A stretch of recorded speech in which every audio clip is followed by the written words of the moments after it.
Dear students, आज के इस लेक्चर के अंदर हम पढ़ेंगे जॉन टेलर डिस्टॉर्शन। आज तक आपने जॉन टेलर डिस्टॉर्शन को या जॉन टेलर डिस्टॉर्शन की डेफिनेशन को पढ़ा होगा, लेकिन आपने उसकी डेफिनेशन को आज तक समझा नहीं होगा कि बेसिकली जॉन टेलर डिस्टॉर्शन क्या है, जॉन टेलर डिस्टॉर्शन क्यों होता है और जॉन टेलर डिस्टॉर्शन के होने से ऐसा क्या फायदा होता है कि जो मॉलिक्यूल है या फिर जो कंपाउंड है वो ज़्यादा स्टेबल हो जाता है।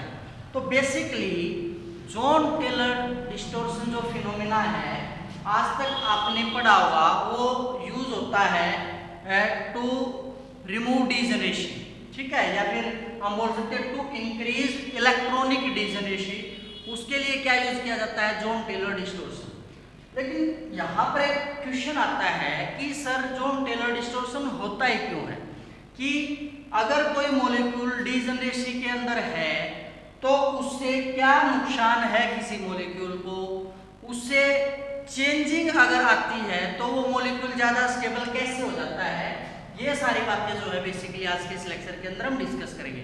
साथ में पिछले सालों में जो कुछ क्वेश्चंस आए हुए हैं, चाहे वो IIT गेट के अंदर आए हुए हैं, चाहे वो नेट के अंदर आए हुए हैं, या फिर आपका एक प्रकार से लगा लीजिए आप MSc एंट्रेंस के अंदर, वैसे तो बहुत कम चांसेस होते हैं इससे रिलेटेड क्वेश्चन आने के, लेकिन मोस्टली अगर नॉलेजफुल अगर कोई यूनिवर्सिटी एग्जाम ले रहे हैं, जैसे अगर आप बात कर लीजिए दिल्ली यूनिवर्सिटी की, ठीक है, BHU की, IIT गुवाहाटी, इस प्रकार से जो भी एंट्रेंस जो एक प्रकार से बोल सकते हैं हम मेन जो एंट्रेंस एग्जाम होते हैं उन केसेस में या उन यूनिवर्सिटीज में इससे रिलेटेड क्वेश्चन पूछ लिए जाते हैं। तो सबसे पहले तो मैं आपको जॉन टेलर जो डिस्टॉर्शन है उसके एक प्रकार से डेफिनेशन बताता हूँ और फिर उस डेफिनेशन का मतलब क्या है, क्यों हमने उसकी डिजनरेसी को जो है रिमूव करना है, क्यों जो है कोई सिमेट्रिकल मॉलिक्यूल जो है वो ज़्यादा स्टेबल नहीं होता है, हम उसके बारे में जो है डिस्कस करेंगे। तो बेसिकली अगर हम बात करें जॉन टेलर डिस्टॉर्शन की डेफिनेशन क्या होगी, मैं लिख नहीं रहा हूँ, मैं आपको वैसे बता रहा हूँ। तो क्या लिखेंगे, any non linear system with electronically degenerate states will be unstable. कोई भी जो नॉन लीनियर सिस्टम होगा और अगर उसकी स्टेट्स क्या है, इलेक्ट्रॉनिकली डिजनरेट है, डिजनरेट का मतलब इक्वल एनर्जी की है, तो वो मॉलिक्यूल जो है एक प्रकार से क्या होगा, अनस्टेबल होगा। ये आधी डेफिनेशन है। पहले आधी डेफिनेशन को मैं आपको समझाता हूं। सपोज कीजिए मेरे पास है D3। अब D3 में मान लिया ऑक्टाहेड्रल का केस हम लेके चलते हैं अभी, तो D3 में हम इलेक्ट्रॉन को ऐसे फिल करेंगे। ऑक्टाहेड्रल में आपको पता है स्प्लिटिंग भी हमारी इस प्रकार से होती है, ठीक है, इस प्रकार से हम जो है स्प्लिटिंग दिखा देते हैं ऐसे। अब ये जो 3 इलेक्ट्रॉन है ये यहाँ पर फिल हो जाएंगे, ठीक है। अब ये 3 इलेक्ट्रॉन यहाँ पर भी डिजनरेट थी, यहाँ पे भी इनकी जो एनर्जी है वो इक्वल थी। यहाँ पर आने के बाद भी हालांकि इसके कंपैरिजन में ये जो पॉइंट है इसको क्या नाम दिया था भाई हमने, बेरी सेंटर। यहाँ पे जो एनर्जी है वो हम क्या लेकर के चलते हैं, 0। नीचे वाले हम क्या लेकर के चलते हैं, -0.4 डेल्टा। इसके कंपैरिजन में डिक्रीज तो हुई, लेकिन डिक्रीज होने के बावजूद उसके अंदर जो 3 इलेक्ट्रॉन फिल हुए हैं DXY, DYZ या फिर DXZ के, इसके लिए इलेक्ट्रॉनिक कॉन्फ़िगरेशन हम क्या लिख लेंगे, P2G3 EG0 हमारा। तो इस केस में भी अब भी एनर्जी यहाँ पर तो सेम है, इससे डिक्रीज हो गई है लेकिन एनर्जी सेम है। तो जॉन टेलर डिस्टॉर्शन इसके अंदर होगा या नहीं होगा, तो बेसिकली क्या है भाई, यहाँ पर जो इलेक्ट्रॉन्स है ये सिमेट्रिकली फील्ड है। इलेक्ट्रॉन्स क्या है, सिमेट्रिकली फील्ड है। उससे क्या होगा, अब एक फिनोमिनन होता है जिसको हम बोलते हैं बेसिकली एक्सचेंज एनर्जी। क्या फिनोमिनन है हमारा, exchange energy. Exchange energy basically क्या होता है भाई, कि जब एक इलेक्ट्रॉन एक ट्रांजिशन स्टेट से दूसरी ट्रांजिशन स्टेट के अंदर जाता है और इलेक्ट्रॉन्स आपस में एक्सचेंज होते हैं तो कुछ अमाउंट ऑफ एनर्जी वो रिलीज कर देते हैं। और मैंने आपको केमिस्ट्री का एक कॉन्सेप्ट बताया था, lower is the energy higher is the stability. अब यहाँ पर क्या है, अगर ये इलेक्ट्रॉन्स एक्सचेंज होंगे तो की एनर्जी बराबर है dxy बराबर है dyz बराबर है dxz। मतलब ये जो मॉलिक्यूल है ये किस स्टेट के अंदर है, इलेक्ट्रॉनिकली डीजनरेट स्टेट के अंदर है। किसके अंदर है भाई, ये इलेक्ट्रॉनिकली डीजनरेट स्टेट के अंदर है। इस कारण से इस फॉर्मुलेशन के जो कंपाउंड होंगे वो कैसे होंगे, अनस्टेबल होंगे। ये आपको मैंने हाफ डेफिनेशन यहां पर समझा दी थी। दोबारा मैं हाफ डेफिनेशन जो है इसकी रिपीट कर रहा हूं। क्या हमारी any non linear system with electronically degenerate states will be unstable. वो क्या रहेगा भाई, अनस्टेबल रहेगा। Hence bound to undergo distortion. इसलिए अगर उसको कॉम्प्लेक्स बनाना है, उसको स्टेबल होना है, तो उसको क्या जाना पड़ेगा, bound to undergo distortion. Distortion का मतलब क्या है कि ये जो इलेक्ट्रॉनिक डीजनरेसी है इसको उसको रिमूव करना होगा। रिमूव करने का मतलब क्या है, उसको या तो लोअर से हायर जाना होगा या फिर कोई इलेक्ट्रॉन उसको लूज करना होगा, जिस कारण से जो इलेक्ट्रॉनिक डीजनरेसी है उसकी खत्म हो सके। तो क्या लिखेंगे, hence bound to undergo distortion to form system of low energy as well as a lower symmetry.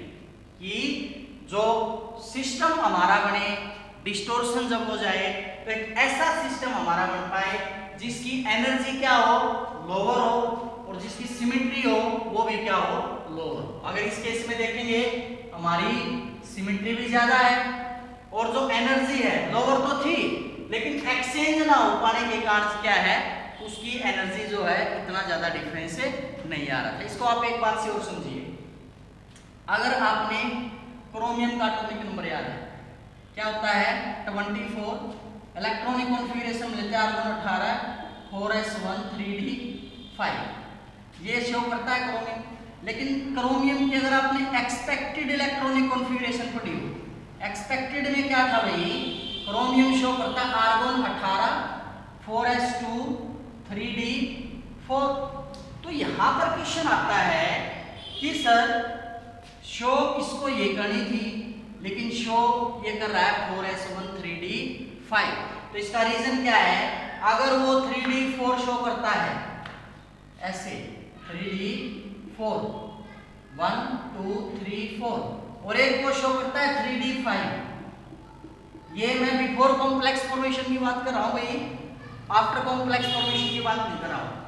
अब यहां पर दो रीजन इसके लिए रिस्पॉन्सिबल होते हैं, पहला सिमेट्री और दूसरा एक्सचेंज एनर्जी। अब ये एक्सचेंज एनर्जी क्या है भाई, अब सपोज कीजिए ये इलेक्ट्रॉन इसके साथ एक्सचेंज जा सकता है, इसके साथ एक्सचेंज जा सकता है, इसके साथ एक्सचेंज जा सकता है। तो बेसिकली इस इलेक्ट्रॉन के कितने ट्रांजिशंस पॉसिबल है, 3। हमेशा लोअर वाला इससे अपर वाले के साथ ट्रांजिशन जाएगा, ये इसके साथ जा सकता है, ये इसके साथ ट्रांजिशन जा सकता है, 2 बार जा सकता है, ये इसके साथ 1 बार। टोटल ट्रांजिशन कितने, 6। यानी अगर क्रोमियम 3d4 शो करता है तो 6 ट्रांजिशन कर सकता है। दूसरी तरफ अगर 3d5 है 1 2 3 4 5, तो कैसे जा सकता है 1 2 3 4 ट्रांजिशंस प्लस 1 2 3 प्लस 1 2 प्लस 1, तो कितने ट्रांजिशंस गया 10। अब आप बोलोगे सर इसमें ट्रांजिशन 6 है, इसमें ट्रांजिशन 10 है, तो बेटर तो ये होगा कम इलेक्ट्रॉन्स एक्सचेंज होंगे तो एनर्जी लॉस भी जो है एक प्रकार से कंपैरेटिवली इसके उसमें कम होगा, यानी लोअर एनर्जी रहेगी। लेकिन भैया आप इस बात को एक प्रकार से ऐसे समझिए, सपोज कीजिए आपको दिल्ली से कोई फ्लाइट पकड़नी है और आपको जाना है न्यूयॉर्क, ठीक है। अब दिल्ली से न्यूयॉर्क का किराया आप सपोज कर लीजिए अप्रोक्स लग रहा है $1000। कितना लग रहा है, $1000। अब एक तो कोई बंदा 6 बार दिल्ली गया और आया तो उसके कितने डॉलर लगे भाई, टोटल $6000 लगे। और एक कोई 10 बार गया उसके $10,000 बचे। मतलब इसको डॉलर को हम एटम के केस में एनर्जी बोल सकते हैं, तो डॉलर लगे। तो यहाँ पर जो एक्सपेंस ऑफ एनर्जी है, इस केस में एक्सपेंस ऑफ एनर्जी ज्यादा है या इस केस में एक्सपेंस ऑफ एनर्जी ज्यादा है, यहाँ पर एक्सपेंस ऑफ एनर्जी ज्यादा है, एनर्जी ज्यादा खर्च हो रही है, मतलब यहाँ पर जो ट्रांजिशन हो रहे हैं उसमें एनर्जी ज्यादा खर्च हो रही है। एनर्जी ज्यादा खर्च हो रही है, इसका मतलब जो नेट एनर्जी उसके पास बचेगी वो क्या बचेगी, कम बचेगी। और मैंने आपको कंसेप्ट बताया है, lower is the energy, higher is the stability. ठीक है, दूसरी तरफ इसकी बजाय अगर ऐसे कोई इलेक्ट्रॉनिक कॉन्फ़िगरेशन आ जाए, क्या आप इसको बोलते हो कि सिमेट्रिकली फील्ड है, क्या आप इसको बोलते हो कि डिसोनेट है? नहीं, बिल्कुल भी नहीं है। ना तो इसके अंदर कहीं सिमेट्री है, यहाँ पे तो सिमेट्री है लेकिन ऊपर वाले में नहीं है। 4 में एक इलेक्ट्रॉन है, एम्प्टी है, कोई सिमेट्री नहीं है। क्लियर है? डिसोनेट भी नहीं है, अलग अलग एनर्जी इसकी अलग है, ऊपर वाले की अलग है। तो बेसिकली जो इसका सेकंड हाफ है, सेकंड हाफ क्या कहता है कि अगर जोन टेलर डिस्टॉर्शन जाता है, कोई भी मॉलिक्यूल है वो undergo to bound to undergo distortion to form system of low energy, कि वो डिस्टॉर्शन जाए, वो कोई चेंज जाए जिससे एक लो एनर्जी का एक सिस्टम बन सके, यानी उस केस में एक्सचेंज ज्यादा हो सके, और लो सिमेट्री का कोई सिस्टम बन सके जिस कारण से उसकी स्टेबिलिटी क्या हो जाएगी, इंक्रीज हो जाएगी। ठीक है, अब आपने बहुत सारे लेक्चर्स भी जोन टेलर डिस्टॉर्शन के ऊपर देखे होंगे, वहां पर सभी आपको बना के दिखाते हुए T2G3 ये गया, Eg1 हो गया, ठीक है, या T2G4 Eg2 हो गया। ठीक है, मैं आपको एक सिंपल सा कॉन्सेप्ट दे रहा हूं कि अगर आप इन इलेक्ट्रॉनिक कॉन्फ़िगरेशंस को याद कर लेते हो, चाहे आपको कोई भी मॉलिक्यूल दे दिया जाए, आप एकदम से उस मॉलिक्यूल के इलेक्ट्रॉनिक कॉन्फ़िगरेशन को देख के विद इन सेकंड्स ये बता दोगे कि इसके अंदर जोन टेलर डिस्टॉर्शन होगा और इसके अंदर जोन टेलर डिस्टॉर्शन नहीं होगा। ठीक है, तो लिखेंगे Jahn Teller distortion occur, Jahn Teller distortion occur to remove degeneracy. इसको रिमूव करने के लिए होता है भाई डिजनरेसी के। अब यहाँ पर मैं वो स्टेट लिखूंगा कि अगर ये इलेक्ट्रॉनिक कॉन्फ़िगरेशन है तो उसके अंदर जोन टेलर डिस्टॉर्शन होगा, और इस तरफ मैं वो कॉन्फ़िगरेशन लिखूंगा कि अगर इनमें से कोई कॉन्फ़िगरेशन आ जाती है तो जोन टेलर डिस्टॉर्शन उसके अंदर क्या होगा, एब्सेंट होगा। तो बेसिकली जोन टेलर डिस्टॉर्शन जो है उसके अंदर एब्सेंट होगा, जिसमें हमारी कौन सी कॉन्फ़िगरेशन होगी, सिमेट्रिकल कॉन्फ़िगरेशन होगी। क्या होगी भाई, सिमेट्रिकल कॉन्फ़िगरेशन। दूसरी तरफ जोन टेलर डिस्टॉर्शन होगा किसके अंदर, अनसिमेट्रिकल डिस्टॉर्शन, अनसिमेट्रिकल कॉन्फ़िगरेशन के अंदर। अब ये अनसिमेट्रिकल कॉन्फ़िगरेशन क्या है, सिमेट्रिकल कॉन्फ़िगरेशन क्या है, इसका मतलब मैंने आपको अभी बताया है कि अगर इलेक्ट्रॉन्स डिजनरेट है, इक्वल एनर्जी है, तो सिमेट्रिकली फील्ड है, वो सिमेट्रिकल कॉन्फ़िगरेशन है। अगर कोई वो एक प्रकार से डिजनरेट नहीं है, सेम एनर्जी नहीं है, तो क्या हो जाएगा, हमारा अनसिमेट्रिकल कॉन्फ़िगरेशन हो जाएगा। जैसे अगर कोई मान लिया ऑक्टाहेड्रल स्प्लिटिंग जाता है इस प्रकार से, एक इलेक्ट्रॉन है, किसी की कॉन्फ़िगरेशन क्या है भाई, D1 है, तो क्या होगा वो T2G1, Eg तो क्या हमारा 0। तो कोई भी वो जिसकी T2G1 स्टेट होगी वो क्या है, सिमेट्रिकल है, अनसिमेट्रिकल है, अनसिमेट्रिकल है, वो क्या जाएगा भाई, जोन टेलर डिस्टॉर्शन जाएगा। मतलब उसको मैं क्या लिख दूंगा, T2G1 लिख दूंगा। फिर अगर इसमें 2 इलेक्ट्रॉन हो जाए तो मैं इसको क्या लिख दूंगा, T2G2 लिख दूंगा। फिर अगर T2G3 हो जाए, अब ये कैसा होगा, सिमेट्रिकली फील्ड हो गया, सिमेट्रिकल कॉन्फ़िगरेशन होगी तो T2G3 ये सिमेट्रिकल है, तो इसके अंदर क्या नहीं होगा, जोन टेलर डिस्टॉर्शन नहीं होगा। फिर T2G4 सिमेट्रिकल है, अनसिमेट्रिकल है, ये एक है, ये एम्प्टी है, अनसिमेट्रिकल है, तो इसके अंदर जोन टेलर डिस्टॉर्शन होगा। क्लियर है? दूसरी तरफ अगर मैं ले लूं T2G4 है भाई, मैंने हायर में भर दिया, क्या है T2G4, यहीं पर लो स्पिन कॉम्प्लेक्स की बात करें हम तो T2G4, अब देखो इसमें 2 इलेक्ट्रॉन है, इनमें एक है, तो डिसोनेसी नहीं रही है। फिर अगर एक इलेक्ट्रॉन और हो जाए, क्या बोलेंगे, T2G5, तो इसके अंदर भी क्या अनसिमेट्री है तो जोन टेलर डिस्टॉर्शन होगा। दूसरी तरफ अगर T2G6 हो गया तो इसको हम इस तरफ लिख देंगे अभी T2G6। उसके बाद अब ये तो फुल भर गया हमारा, एक इलेक्ट्रॉन Eg में चला गया तो क्या लिख देंगे, अगर कॉन्फ़िगरेशन क्या है Eg1, एक इलेक्ट्रॉन इसके अंदर है तो अनसिमेट्रिकल हो गया, एक पेयर्ड है डबल डबल, ये सिंगल और ये एम्प्टी, अनसिमेट्रिकल हो गया, डिजेनरेट नहीं है, ठीक है।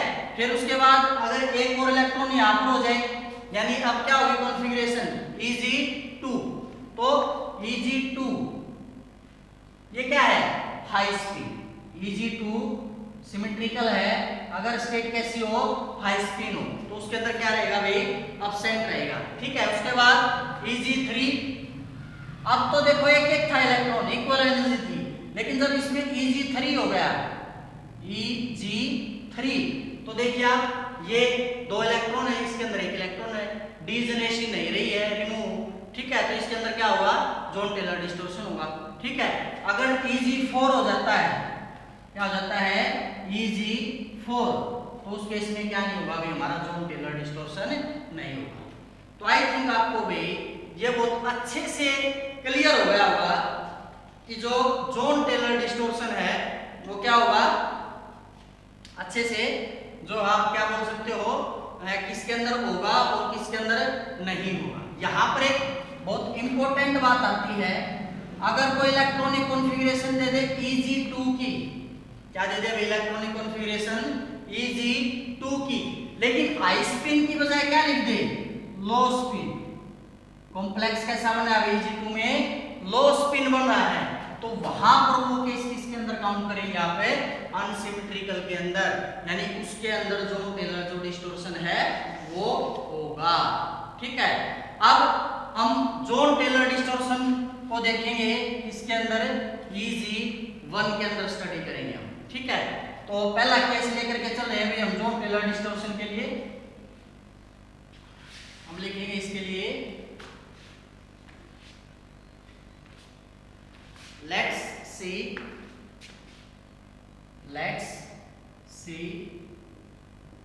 John Taylor John Taylor distortion in Eg1, जब इलेक्ट्रॉन हमारा किसके अंदर गया हुआ भाई Eg के अंदर गया है, ठीक है। अब यहाँ पर दो केस लेंगे अभी हम, सिमेट्रिकली फील्ड हो सकता है, अनसिमेट्रिकली फील्ड हो सकता है। अब Eg1 में दो केस हमें कैसे, अब D के अंदर भाई हमारे 4 इलेक्ट्रॉन हैं 1 2 3 4, तो इसकी ऐसे एक प्रकार से हम स्प्लिटिंग दिखा देंगे 1 2 3 T2G3, और यहाँ पे क्या है dx² - y² और dz², Eg1। अब जरूरी थोड़ी है भाई जो इलेक्ट्रॉन Eg1 वाला है वो dx² - y² में ही आए, वो dz² में भी आ सकता है, क्योंकि दोनों की एनर्जी अगर हम देखें dx² - y² और dz² दोनों की एनर्जी क्या है इक्वल है। तो यहाँ पर दो केसेस पॉसिबल हो सकते हैं भाई, पहला जब इलेक्ट्रॉन किसके अंदर एंटर करे dx² - y² के अंदर, और दूसरा केस क्या हो जाएगा जब इलेक्ट्रॉन हमारा किसके अंदर एंटर करे भाई dz²। ऐसे आप इस तरह से दो केस दिखा सकते हो, पहला केस जिसमें इलेक्ट्रॉन किसके अंदर भरा हुआ है dx² - y² के अंदर, और दूसरा केस जिसमें इलेक्ट्रॉन हमारा किसके अंदर भरा हुआ है dz² के अंदर। अब अगर हम देखें T2G3 ये दोनों तो क्या अभी हमारे सिमेट्रिकली फील्ड है, ये दोनों जो हैं इनके अंदर जो इलेक्ट्रॉन है, चाहे इलेक्ट्रॉन dx² - y² में जा रहा है चाहे इलेक्ट्रॉन dz² के अंदर जा रहा है, दोनों के दोनों जो है भाई हमारे वो क्या है सिमेट्रिकली फील्ड हैं। क्लियर है, बात कहाँ की आ रही है ऊपर के दो केसेस की, कौन कौन से, एक इलेक्ट्रॉन जब dx² - y² में आ रहा है, एक इलेक्ट्रॉन जब dz² के अंदर आ रहा है। अब दोनों केसेस को हम अज्यूम करेंगे भाई, कैसे, अब जो लिगेंड अपना इलेक्ट्रॉन लेकर के आएगा वो लिगेंड अगर इलेक्ट्रॉन यहाँ पर आया है dx² - y² के अंदर, अगर इलेक्ट्रॉन जो है वो अगर यहाँ पर आया हुआ है, ठीक है। तो उससे क्या होगा, जो लिगेंड है वो dx² - y² उसके बीच में रिपल्सन होगा, लेकिन z² के अंदर तो कोई इलेक्ट्रॉन है ही नहीं, यहाँ पर कोई रिपल्सन नहीं होगा, ठीक है। यानी इसको हम z in बोल देंगे। लेकिन यहाँ पर क्या है, dx² - y² खाली है, लेकिन dz के अंदर इलेक्ट्रॉन भरे हुए हैं। अब लिगेंड भी इलेक्ट्रॉन लेकर के आ रहा है, इसके अंदर भी इलेक्ट्रॉन भरे हुए हैं, तो यहाँ पर रिपल्सन होगा, उसको क्या बोल देंगे हमें, z आउट। तो आपने बेसिकली दो केस आज तक पढ़े होंगे, एक z इन होता है और एक z आउट होता है, ठीक है। अब हमने इसके अंदर क्या मान के चले आ गई, हमने अज्यूम किया है कि जो फर्स्ट कॉन्फ़िगरेशनल फीलिंग है वो सिमेट्रिकल है और लिगेंड अप्रोच कर रहा है उसको, ठीक है। अब पहले हम क्या कंसीडर करेंगे, फर्स्ट कंसीडर लिगेंड अप्रोच। सबसे पहले हम यहां पर क्या कंसीडर करेंगे कि भाई लिगेंड जो है वो कॉम्प्लेक्स को क्या कर रहा है, अप्रोच कर रहा है, and after that symmetrical cloud, और फिर उसके बाद हम उसके अंदर एक प्रकार से सिमेट्रिकल फीलिंग या सिमेट्रिकल क्लाउड को अप्रोच करेंगे। अब लिगेंड जब अप्रोच करेगा, पहले तो मैं सिमेट्रिकली फील्ड बना लेता हूँ, 3 इलेक्ट्रॉन यहाँ पर भरे हुए हैं और Eg हमारा खाली है, हमने मान लिया, भी ऐसे मान लिया, क्योंकि पहले हम इलेक्ट्रॉन नहीं दिखा रहे हैं, मैं क्या दिखा रहा हूँ पहले आपको, जब लिगेंड अप्रोच कर रहा है, ठीक है। अब हम क्या करेंगे, यहाँ पर जो ये है ये क्या भरा हुआ है भाई, सिमेट्रिकल है, ठीक है। अब हम क्या करेंगे, एक इलेक्ट्रॉन और कर देंगे, और का मतलब उड़ेल देंगे, हमने मान लिया जो इलेक्ट्रॉन है वो यहाँ पर डाल दिया, एक अब तक तो ये क्या था, डीजनरेट था, मतलब एनर्जी इक्वल थी, इसके अंदर क्या पॉसिबल नहीं था, जॉन टेलर डिस्टॉर्शन पॉसिबल नहीं था। लेकिन जैसे ही हमने यहाँ पर एक इलेक्ट्रॉन इसके अंदर डाला तो क्या होगा, इसकी जो डीजनरेसी थी वो खत्म हो गई, और इस एक इलेक्ट्रॉन ने इसके अंदर क्या काज कर दिया भाई, डिस्टॉर्शन काज कर दिया। क्या कर दिया इसने, इसके अंदर डिस्टॉर्शन कर दिया, ठीक है। अब इस डिस्टॉर्शन को रिमूव करने के लिए इसके अंदर क्या सीन होगा हमारा, जॉन टेलर डिस्टॉर्शन, ठीक है। अब ये जो एक इलेक्ट्रॉन यहाँ पर आया है Eg के अंदर, जो रिपल्सन होंगे अलोंग z एक्सिस वो इंक्रीज हो जाएगी, और जो बॉन्ड लेंथ है वो भी इंक्रीज हो जाएगी, जबकि जो 4 बॉन्ड रहेंगे वो सेम रहेंगे। मतलब यहाँ पर क्या बोलेंगे भैया, हमने यहाँ पर क्या अज्यूम कर लिया कि जो इलेक्ट्रॉन किसके अंदर आया है, dz² के अंदर आया है, तो जो एक इलेक्ट्रॉन Eg के अंदर आया है और लिगेंड जो इलेक्ट्रॉन लेकर के आएगा उनके बीच में रिपल्सन इंक्रीज हो जाएंगे। रिपल्सन इंक्रीज होने से कुछ इस प्रकार की डीजनरेसी आ जाएगी, जो आमने सामने वाले इलेक्ट्रॉन है वो उनकी लेंथ ज्यादा हो जाएगी, और ये जो बॉन्ड लेंथ थी 4 की वो सेम रह जाएगी। इस रिपल्सन के कारण बॉन्ड लेंथ बढ़ गई, तो इसको क्या नाम दे देंगे भैया, हमें कौन सा केस हो जाएगा हमारा, Z आउट का केस हो जाएगा, ठीक है। तो इसको हम कैसे एक्सप्लेन कर सकते हैं, और 1 electron in Eg and cause a distortion. To remove this distortion, John Taylor distortion is seen. Due to 1 electron in Eg, repulsion along Z axis increased and hence bond length increased of 2.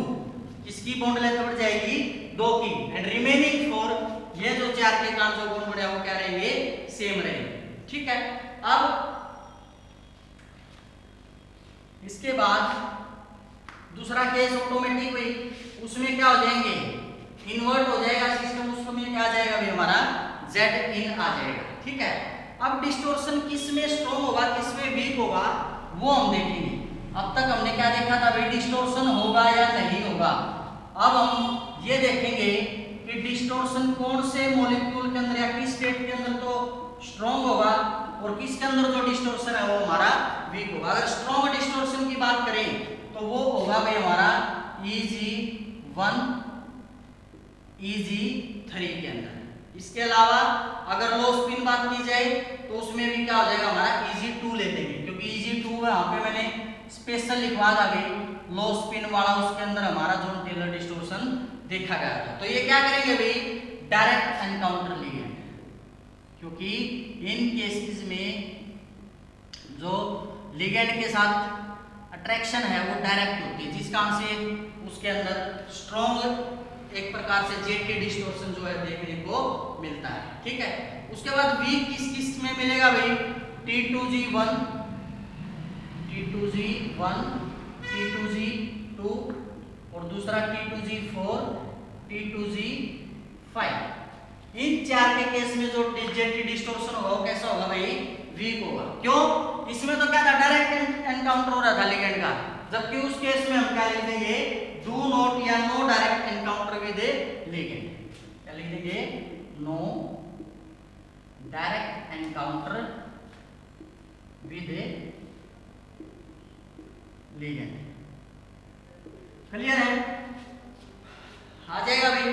तो इस प्रकार से आप जो है jetty distortion को पढ़ सकते हो। अब यहाँ पर एक क्वेश्चन करते हैं भाई, ये जो क्वेश्चन जो है आपका एमएससी एंट्रेंस के लिए, या जो एक प्रकार से बोल सकते हैं भाई आईआईटी गेट के अंदर ये क्वेश्चन पूछा गया है।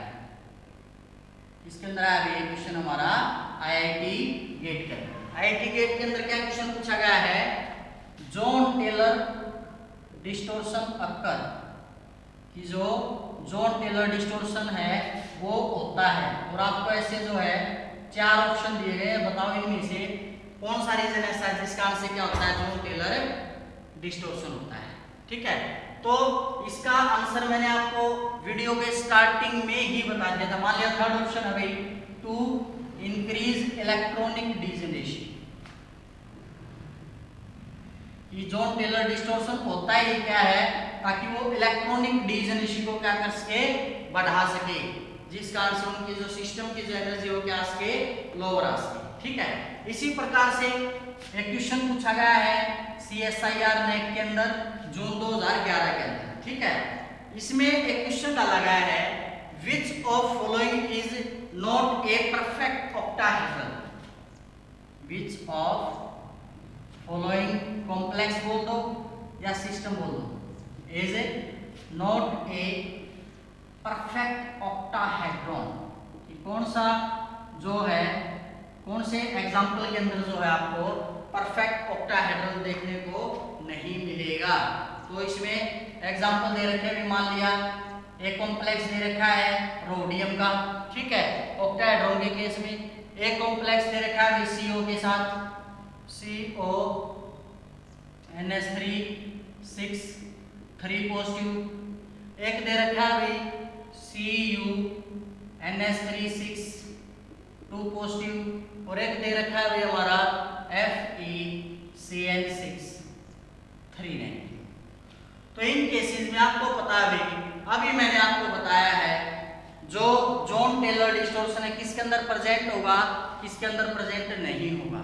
तो जिस भी कॉम्प्लेक्स के अंदर आपको जेटी डिस्टॉर्शन दिखेगा, मतलब वो क्या नहीं होगा, एक परफेक्ट ऑक्टाहेड्रल नहीं होगा, क्योंकि जेटी डिस्टॉर्शन के कारण या तो जेड इन हो जाएगा, यानी दो आमने सामने वाले बॉन्ड लेंथ बढ़ जाएंगी, चार सेम रह जाएंगी, या फिर इसका इन्वर्ट हो जाएगा, जेड ये जेड आउट होगा एक प्रकार से, या फिर जेड इन, वो जो चार है वो कंप्रेस हो जाएंगे। ठीक है, तो आपको इनमें से आपको कमेंट करके बताना है किसके अंदर जो है कौन सा जो मॉलिक्यूल है वो एक जो परफेक्ट ऑक्टाहेड्रॉन नहीं है। क्लियर है, तो कमेंट करके जरूर बताएंगे भाई। अगर प्रॉब्लम आती है, सोल्व नहीं होता है, तो आप कमेंट करके बताएं, उसको जो है मैं सोल्व कराऊंगा। ठीक है, अब एक कॉम्प्लेक्स और ले लेते हैं भैया हम, जिसके अंदर हम कॉपर का ऑक्टा कॉम्प्लेक्स लेंगे Cu H2O6 2 पॉजिटिव। अब इसको हम डील करेंगे भाई किसके रिस्पेक्ट में, लोअर एनर्जी पर्सपेक्टिव में।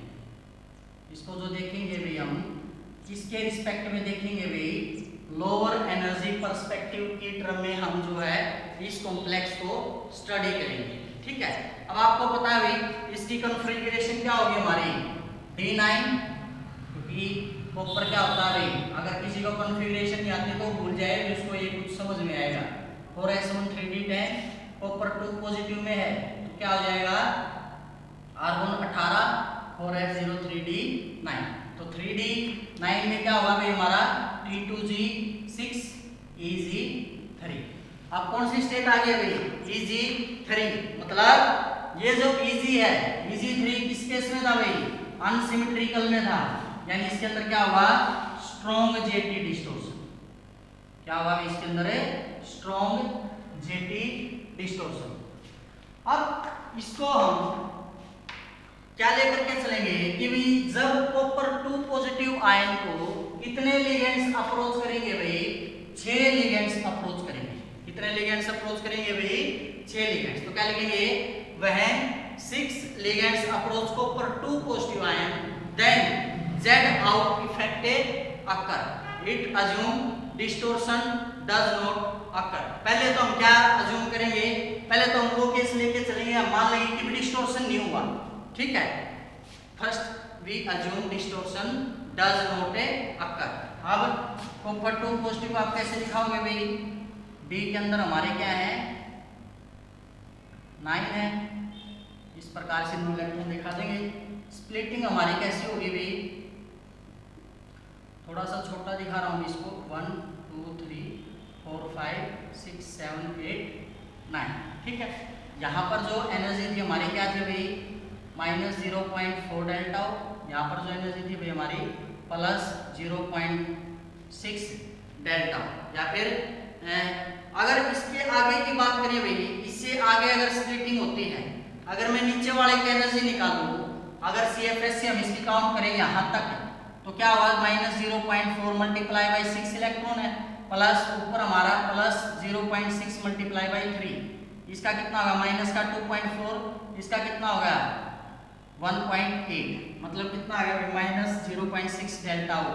ये कब एनर्जी आई है, जब उसके अंदर हमने मान लिया भाई क्या नहीं हुआ है, डिस्टोर्शन नहीं हुआ। मैंने बोला था हम 2 केस लेके चलेंगे, पहले हमने अज्यूम कर लिया है distortion does not occur, clear है। उसके बाद हम अज्यूम करके चलेंगे कि डिस्टोर्शन हुआ है। ये क्या था भाई हमारा, बेरी सेंटर। अब इस केस में क्या होगा भाई, हमारा Z आउट होगा, ठीक है, क्योंकि एक ही बचा हुआ है। तो यहां पर स्प्लिटिंग कैसे होगी भाई, जो भी Z कंपोनेंट है उसकी एनर्जी हम डिक्रीज हो जाए, dxy dyz dxz, इसकी स्प्लिटिंग ऐसे दिखा लेंगे, जो dyz है और dxz ऐसे दिखा लेंगे, और ऊपर क्या आ जाएगा हमारा dxy, ठीक है। इसके अंदर इलेक्ट्रॉन भर देंगे 1 2 3 4 5 6, इस प्रकार से। यहाँ पे भी सिमिलरली इसी तरह स्प्लिटिंग होगी, यहाँ पे भी हम स्प्लिटिंग दिखा लेंगे भाई, एक हमारा नीचे की तरफ हो जाएगा, तो 2 इलेक्ट्रॉन हमारे ये हो गए, और ये हमारे इस तरह से हम दिखा देंगे। नीचे कौन हो गया भाई हमारा, सपोज करो dz², और ये क्या हो गया हमारा dx² - y²। अब इसके एनर्जी जब हम निकालेंगे, अब ये कितने थे हमारे, 3 में से 2 हमारे नीचे आ गए, 1 हमारा ऊपर रहेगा, तो नीचे वाले की जो एनर्जी हम क्या दिखा देंगे, कितनी होगी, -1/3 dq। ऊपर वाले की एनर्जी क्या दिखा देंगे हम, +2/3 dq। ये एनर्जी इसके रिस्पेक्ट में है। वैसे तो यहाँ पर हमने एनर्जी 0 मानी थी, तो आप बोलोगे सर यहाँ पे 0 मानी तो यहाँ पे प्लस कैसे आया, क्योंकि ये एनर्जी भैया इसके बेरी सेंटर के रिस्पेक्ट में है। यहाँ पे अब कितने बेरी सेंटर होंगे, टोटल 3 बेरी सेंटर बन जाएंगे। एक बेरी सेंटर हमारा ये होगा, एक बेरी सेंटर इसके रिस्पेक्ट में होगा, और एक जो बेरी सेंटर हमारा यहाँ पे होगा। तो बेसिकली अब जो एनर्जी हम निकालेंगे वो इस बेरी सेंटर के रिस्पेक्ट में निकालेंगे। विदाउट अटैक हमारी इतनी एनर्जी आई थी, अब हम देखेंगे अटैक के बाद कितनी आएगी। उसकी एनर्जी कितनी, हाफ हाफ हो गया, -1/2 dq, और इसको हम बोल दें +12 d। तो अब इसकी एनर्जी निकालने में, अब यहाँ पर कितने इलेक्ट्रॉन है, 4। अब यहाँ तक क्या निकाला था हमने, जब तक डिस्टोर्शन नहीं हुआ है, ठीक है, हमने क्या अज्यूम किया था, नो डिस्टोर्शन। मैंने डिस्टोर्शन यहाँ पे क्या है, नो डिस्टोर्शन। ये एनर्जी निकालिए। अब हम एनर्जी निकालेंगे किसके लिए, जब हमारा क्या हुआ, डिस्टोर्शन होगा, ठीक है। अब जो मेन बेरी सेंटर आया है उसके लिए जो एनर्जी आई थी भाई हमारी, वो कितनी आई थी, -0.6 डेल्टा। ये थी भाई विदाउट डिस्टोर्शन। अब हम देखेंगे डिस्टोर्शन के बाद, तो माइनस में क्या ले लूंगा भाई, 1/3 मल्टीप्लाई बाई 4 प्लस, यहाँ पे +2/3 मल्टीप्लाई बाई कितने इलेक्ट्रॉन है, 2 प्लस, यहाँ पर भाई minus half multiply by 2 electron है, और ऊपर यहाँ पे भी प्लस में प्लस हाफ मल्टीप्लाई बाई 1। तो इस प्रकार से आप इसको सोल्व कर ले। माइनस 0.6 डेल्टा ये 4 से अंदर मल्टीप्लाई हो माइनस 4/3 प्लस ये 2 अंदर मल्टीप्लाई होगा 4/3 प्लस ये क्या होगा माइनस 2/2 प्लस हाफ। ठीक है, तो माइनस 4/3 से प्लस 4/3 कैंसिल, माइनस 0.6 डेल्टा हो। अब ये क्या बच गया हमारा माइनस 1 और ये क्या आ गया हमारा प्लस हाफ।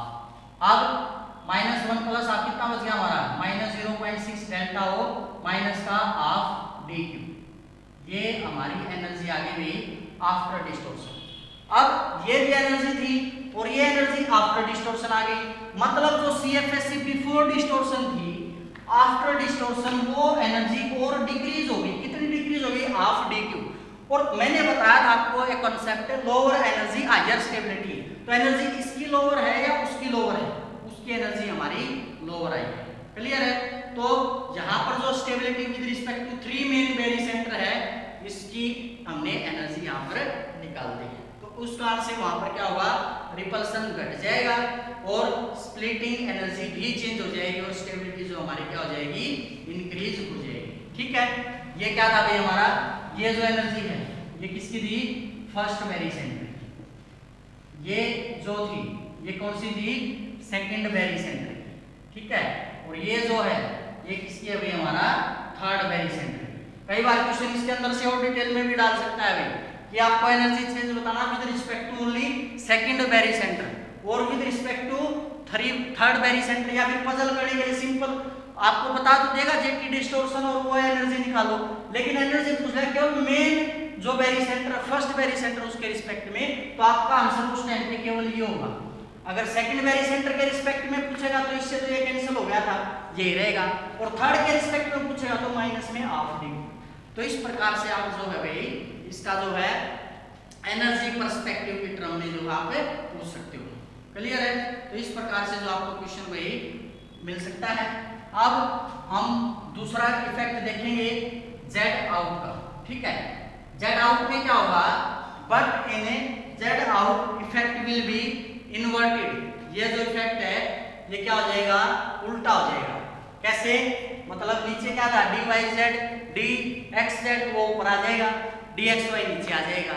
उसी प्रकार से इससे पहले क्या था जो ऊपर था हमारा वो कौन सा और वाइट का था dx square minus y square नीचे था dz स्क्वायर, लेकिन z आउट में क्या हो जाएगा dz ऊपर चला जाएगा dxy dx square minus y square नीचे आ जाएगा। इस प्रकार से जो आप इसकी स्टडी कर सकते हो।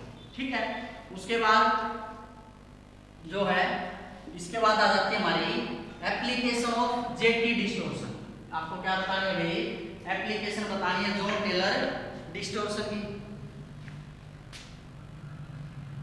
एप्लीकेशन ऑफ जेटी डिस्टॉर्शन, तो इसके लिए भी सबसे पहले एप्लीकेशन होती है भाई हमारी इरविंग विलियम सीरीज।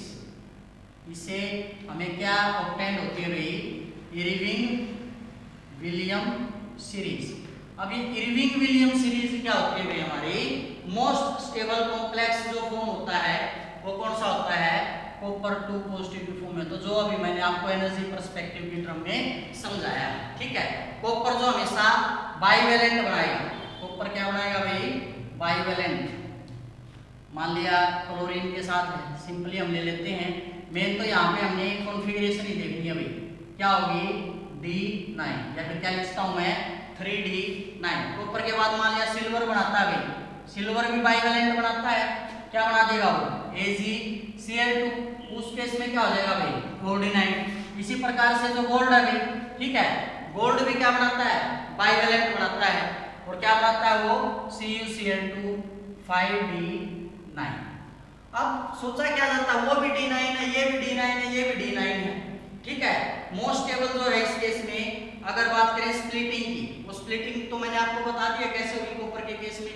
ठीक है, लेकिन अगर इनमें से पूछ ले भी सबसे ज्यादा स्प्लिटिंग किस में होगी तो कौन से केस में होगी गोल्ड के केस में। सॉरी Au है भाई, गोल्ड का सिंबल क्या होता है AuCl2। तो यहाँ पर इसके एक्सप्लेनेशन अगर हम देखें, जो हायर जो है हाईएस्ट है वो गोल्ड के अंदर, because splitting is very large, hence it emit 1dx² - y², hence it show disproportionation. तो इसलिए जो गोल्ड की जब भी रिएक्शन पड़ी जाती है भाई, उसमें हम ऐसे शो करते हैं। डिस्प्रोपोर्शनेशन क्या होता है? उसी कंपाउंड का ऑक्सीडेशन, उसी का रिडक्शन। तो यहाँ पे कॉपर आयरन गोल्ड जो है +2 में +2 से +3 गया है, क्या हुआ है? ऑक्सीडेशन। और दूसरे में गोल्ड क्या गया? +1 गया है, ये क्या गया है? रिडक्शन। तो जिसमें एक उसी का ऑक्सीडेशन उसी का रिडक्शन, उसको क्या बोलते हैं? बेसिकली डिस्प्रोपोर्शन बोलते हैं। क्लियर है भाई? इसके बाद सेकंड जो इसकी एप्लीकेशन है भाई, इसके द्वारा हम जो ज्यादा कॉम्प्लेक्स कंपाउंड जैसे K2 PbCu NO2 6। अब ये जो कॉम्प्लेक्स, इसको मैं दोबारा लिख लेता हूं भाई, K2 PbCu NO2 की 6। अब देखने में क्या लगता है भाई कि कॉम्प्लेक्स पता नहीं कैसा होगा भाई, ठीक है, बॉन्ड लेंथ इसकी कैसी होगी? अब NO2 की बॉन्ड लेंथ हायर होगी, मतलब Z इन होगा या Z आउट होगा। तो इस केस में सिंपल सा एक ही फंडा है भाई, बहुत आसान है। ये क्वेश्चन कई बार डायरेक्ट पूछा गया है, इसकी बॉन्ड लेंथ के बारे में बताइए, Z इन होगा, Z आउट होगा, सेम होगा, कैसा रहेगा? तो इसमें क्या होगा, जो सभी बॉन्ड लेंथ होंगी वो क्या होंगी भाई? इक्वल रहेंगी। इसको ज्यादा डिटेल में स्टडी करने की जरूरत है नहीं, क्योंकि क्वेश्चन जो है इसी प्रकार का इसके अंदर से पूछा जाता है। क्योंकि यहाँ पर जब हम स्टेट निकालेंगे, इसको मैं कैसे लिख सकता हूँ भाई? Cu NO2 6 4 negative. तो यहाँ पे जब NO2 पे -1 होता है, तो अगर हम निकालें तो कॉपर की स्टेट में है भाई, +2 स्टेट के अंदर हमारा कॉपर। +2 का मतलब है इसके अंदर कौन सी होगी भाई फॉर्म में? हमारी D9 होगी। तो it should undergo Jahn Teller distortion and Z out. अब देखने में तो यही लगेगा भाई, एक्सेप्शन बता रहा हूँ भाई, क्योंकि बाकी में तो होना ही है। यहाँ पर D9 को देख करके हमें क्या लगेगा भाई, इसके अंदर Z डिस्टॉर्शन भी होगा, और कौन सा इफेक्ट हमें देखने को मिलेगा भाई? Z आउट इफेक्ट देखने को मिलेगा। लेकिन ऐसा नहीं होगा। जब हम इस मॉलिक्यूल को, इस कंपाउंड को किसके ऊपर स्टडी करते हैं भाई? रूम टेम्परेचर के ऊपर स्टडी करते हैं। किसके ऊपर स्टडी करते हैं? रूम टेम्परेचर के ऊपर स्टडी करते हैं। जितनी भी सारी की सारी 6 बॉन्ड लेंथ है इसमें NO2 के साथ में, वो सारी की सारी जो बॉन्ड लेंथ है वो हमारी कैसी आती है? इक्विवेलेंट आती है, सेम आती है। हेंस बिकॉज, या फिर ये बोल सकते हैं क्यों आती है इक्विवेलेंट? क्योंकि जो Z इन और Z आउट एनर्जी गैप है वो इतना छोटा एनर्जी होता है कि उसके अंदर जो थर्मल एनर्जी वो उसको स्टेबलाइज कर देती है। मतलब इसमें रीजन पूछा भी जा सकता है कि भी सारी की सारी जो बॉन्ड लेंथ है वो इसके अंदर इक्विवेलेंट क्यों आ रही है? तो वहां पे क्या लिख देंगे? Because Z in and Z out energy gap is so small that thermal energy easily promoted electron, hence all bond length average out। लेकिन इसी क्वेश्चन को अगर वो बोल दे रूम टेम्परेचर पे ना लेकर के हम इस रिएक्शन को किसके ऊपर स्टडी करें? लो टेम्परेचर के ऊपर स्टडी करें, या फिर लो की भी बजाय क्या लिखते हैं? वेरी लो टेम्परेचर पे स्टडी करें। तो एट वेरी लो टेम्परेचर दो जो बॉन्ड लेंथ वो लार्जर हो जाएंगी और 4 बॉन्ड लेंथ है वो हमारी स्मॉलर हो जाएगी। मतलब क्यों हो जाएंगी? क्योंकि इतनी लो टेम्परेचर के ऊपर इस मॉलिक्यूल के लिए क्या अवेलेबल नहीं रह पाएगी? Thermal energy. जो थर्मल एनर्जी पहले इसको सारे बॉन्ड लेंथ को इक्विवेलेंट कर रही थी, Z इन Z आउट के इफेक्ट को कैंसिल कर रही थी, वेरी लो टेम्परेचर पे वो उसको नहीं मिल पाएगी, जिस कारण से बॉन्ड लेंथ सेम नहीं रह पाएगी। इस प्रोसेस को स्पेशल नाम दिया जाता है हमारा जॉन टेलर डायनेमिक्स। क्या बोलते हैं इसको?